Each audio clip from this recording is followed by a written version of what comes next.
127,568 kandungan berkaitan skam. Itulah jumlah yang dikesan oleh MCMC dari 1 Januari hingga 19 Ogos 2026.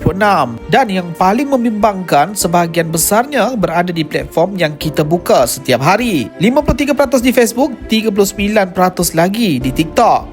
Maknanya 92% kandungan skam dikesan datang daripada dua platform itu saja. Hari ini skam bukan lagi sekadar panggilan telefon daripada nombor yang kita tak kenal. Penipuan semakin licik.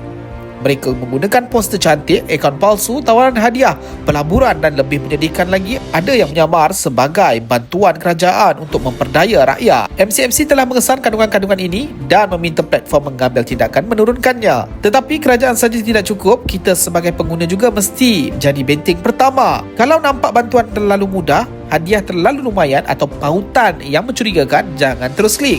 Jangan terus kongsi. Semak dulu. Rujuk laman rasmi kerajaan sebenarnya .my atau mycheck, kerana dalam dunia digital hari ini, satu klik yang salah boleh menyebabkan simpanan bertahun-tahun hilang dalam beberapa minit.